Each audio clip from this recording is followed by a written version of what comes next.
Hello boys and girls, my name is Nicky. We're gonna go through the live patch notes December 9th, yesterday, that hit Heroes of the Storm.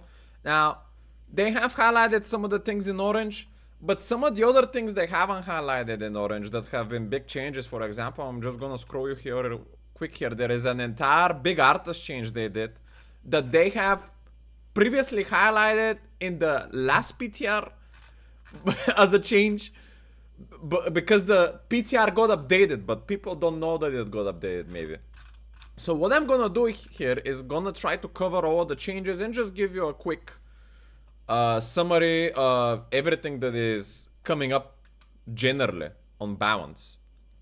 So to start it off, they updated the home screen menu and startup music. We have like a holiday skin now, like a Christmas HOTS wallpaper. There's some shop items as well that got added, so if you wanna use some of your currencies, now would be the time for some new items. If anyone cares about that at this point. They have added the Snow Bro map in custom games, so a lot of people are pretty excited about that, which is very cool. If you wanna have some fun with people and friends, you have another option to do so. Now, this is more of a general now stuff that I'm gonna cover. Triglav has been buffed on Volskaya. 25 increased energy regeneration baseline on the Triglav, so you'll be able to use all your abilities a lot quicker. Especially on the gunner position. And the gunner abilities get 25% faster recharge on the cooldowns, but that only happens if both players are in the swords, because a lot of people in the higher ranks have been going in the Triglav only with a driver, because it feels like Triglav has been too weak. So if you put two people inside, it makes your team very vulnerable to get fucked. So this makes it a lot more appropriate for people to want to go two people inside and not just go one guy. So hopefully those buffs are gonna make the difference. Wandering King now has been updated to have a force quick cast instead of a self cast. Whatever that means, I don't play with quick casts. Samuro changes I'm not gonna go through at all. There's quite a lot of them. I don't fully understand them. I think they just made it so you can visually see things better, especially around your mirror images. There's a lot of stuff going on here. Like, animation stuff. I don't think it's anything too important. It's more like clarification, visual stuff rather than balance stuff. So I'm gonna skip all of these. If you're a Samuro enjoyer, go through them. If you're not, I don't think anything is gonna change for you. Balance updates. Now, this is the first thing that happened from the PTR update and on ARTHAS that I was talking about, that you wouldn't be able to see as a new thing, but we should definitely cover because it's very important. ARTHAS has been added a silence element to his kit, only on level 13 as a talent. Now, Frost Strike has been reworked. The previous Frost Strike was you would get 2 cooldown reduction and your Frost Strike would hit for a 50% slow when you use it. That is no longer the case. I think when it comes to the cooldown reduction, I think the slow element might be there. I'm not 100% sure. Let me check. It doesn't say if they remove the slow element, because it says on the PTR update that they have removed the cooldown only.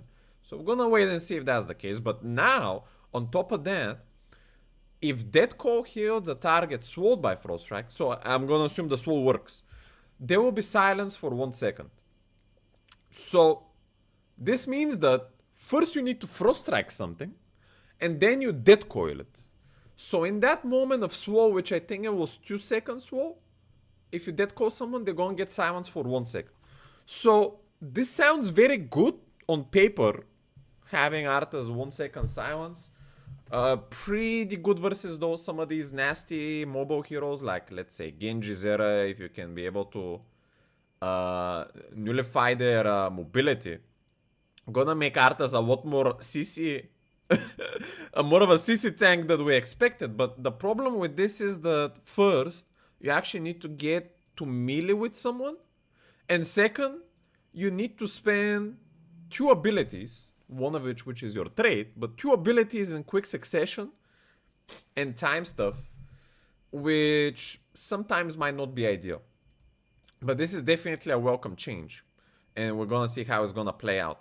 Another thing that they've changed is the level 16 Frostmourne Fiends, which now, instead of just giving you One moment, I scroll a little bit. Instead of just giving you the 2 stacks of Frostmourne, which was the previous effect, now you get this thing, which is reduce the cooldown by 4. And I think you get a cooldown reduction. You still get 2 stacks, but now you get a 4-second cooldown reduction that applies on the first one. Second one, the second Frostmourne Hunger and Power now only applies after hitting a hero and lasts for 4 seconds. I don't think you get a second cooldown reduction on the second strike, so you cannot stack cooldown reduction to get a total of 8. And I think what this means here is that you only have a 4-second window to do that second strike, then it disappears. You cannot keep it permanently like you used to on ARTHAS up till now, to have it just hanging. It just has a window. If you miss that window, it's gone. Similar like the Taika straight minigun. If you don't use the minigun in some amount of seconds, you cannot use it and it goes on cooldown. So that I think that's what is going on here. Next up, D.Va. She got quite a lot of buffs, D.Va, actually. So you might consider playing her. 50 HP buff. Defensive matrix now reduces damage by extra 10%. Liquid cooling has been increased by 15% duration total, which is pretty nice. That's the fountain healing. Get on the point.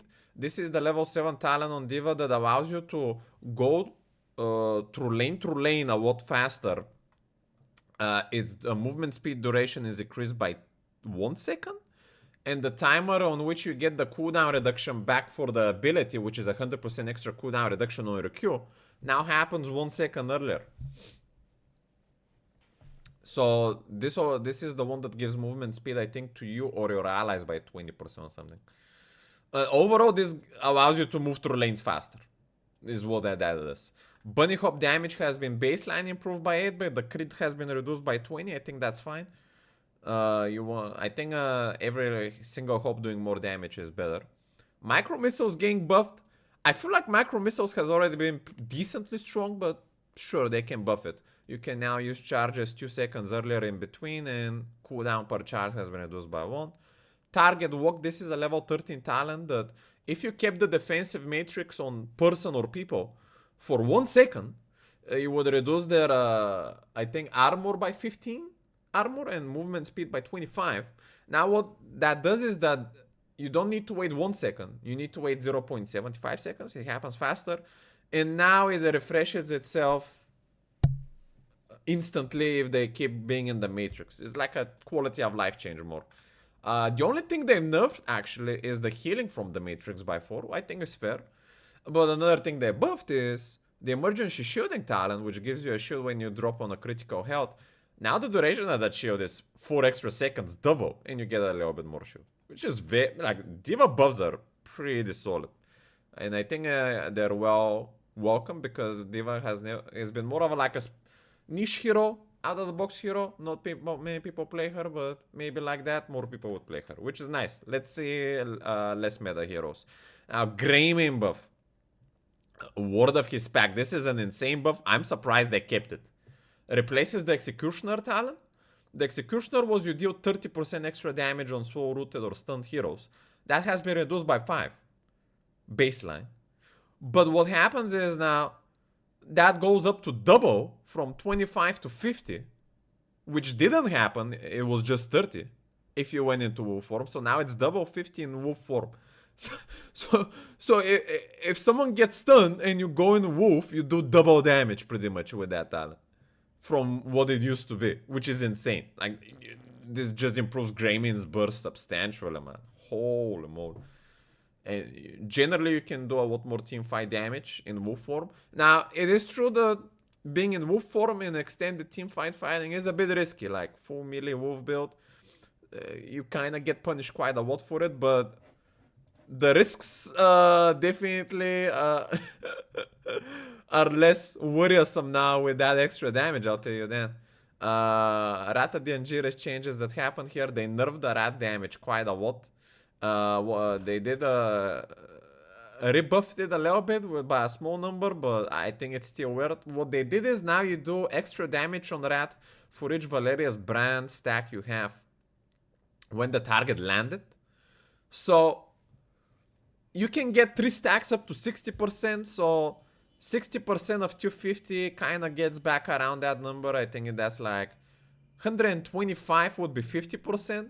So the ending damage would be a little bit more than the original now. So potentially you could do more burst damage. But what happens also is that your Rata the Agility stacks might disappear while airborne, which is very unlikely because they have a long duration of 10 seconds. But you know, usually when you pray in Prius, you wanna apply stacks on someone when you, like, what happens is that you don't just random loot someone. First you wanna apply stacks on them by just going like WQ stun E. And usually you proc your stacks, usually. Maybe that's what I do. You don't instantly ulti. You could ulti. So now if you choose to ult, you end up doing more damage. But then you haven't procced your stacks. You have to proc them after. It's an interesting change. We're gonna see if people actually gonna go out of their way to pursue that extra damage. I don't know.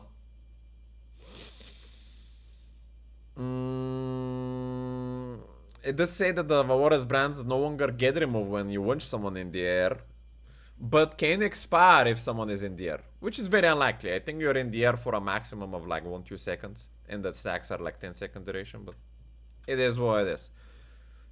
Definitely, like, my take on this is that it's something that they didn't need to do, but we're gonna see how it goes. Lily got a little bit of buffs, which is very nice. Free drinks can now reduce the cooldown multiple times per example, combined with 2-for-1. This is an excellent change because I actually thought it worked. I didn't know it didn't work. Free drinks is the Q talent that gives you a cooldown reduction of 1 second if the target is below 50% HP, and combined with a 62-for-1.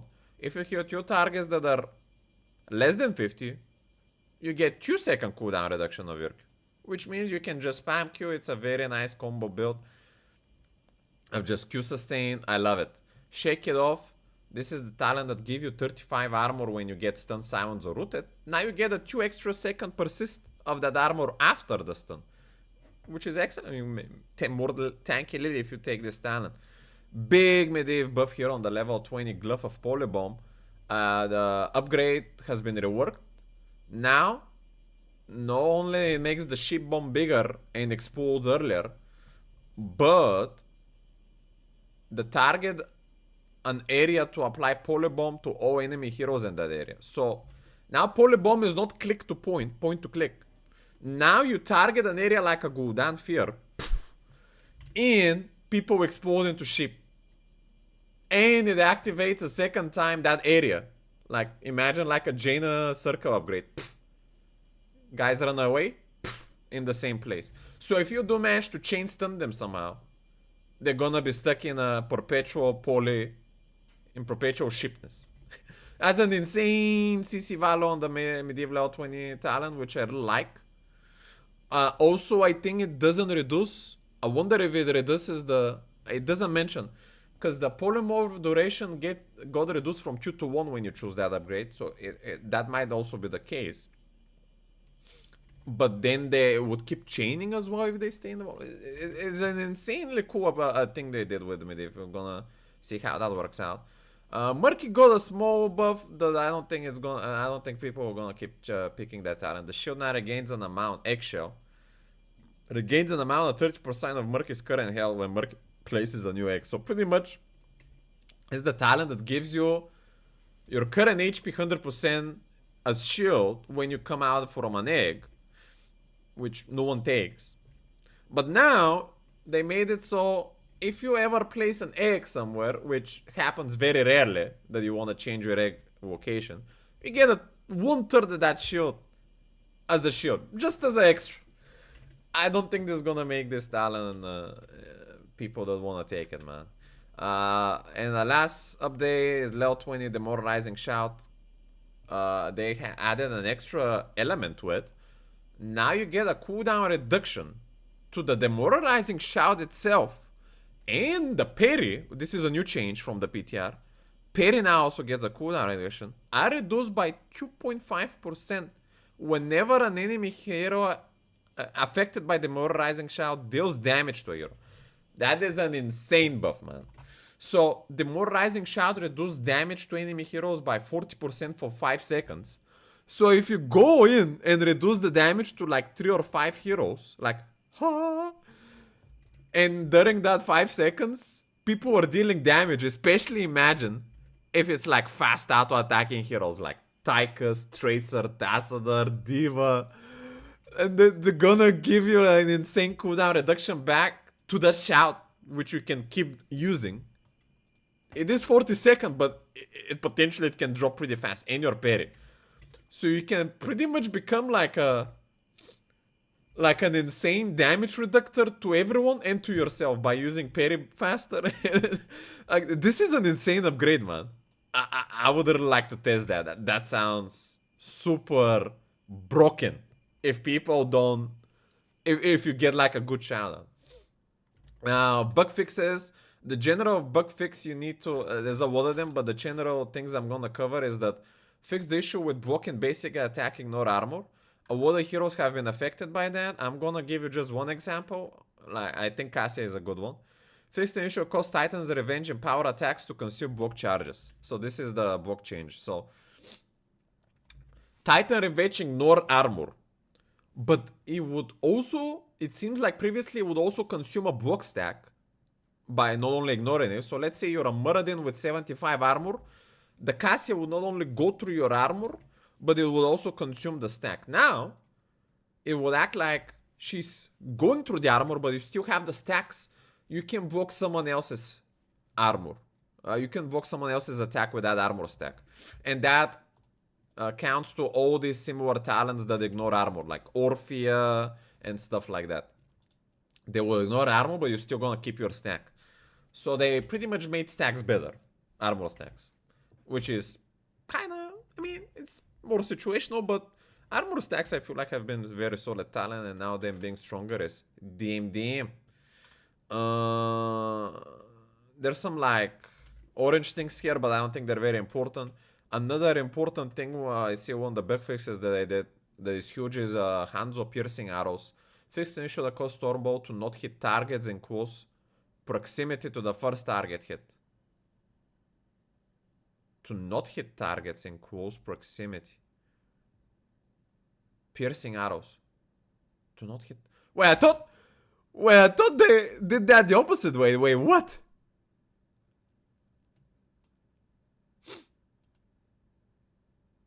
Also, now it hits? Wait a second. What? How did they write it last time? I thought... Wait, one moment. I thought they nerfed this? But I think they buffed it? Wait a second. Hanzo. Samuro. The Butcher. Wait a second. Where is the last PTR? Yeah, there we go. That caused Stormbolt to not hit targets in close proximity to the first target here. What do you mean, man? Isn't this very strong already? Like, I thought that the Stormbolt damage was hitting targets in close proximity for like a massive explosion. That seemed like very unnatural, especially specifically with that level 16 talent. It would go like pierce in one target and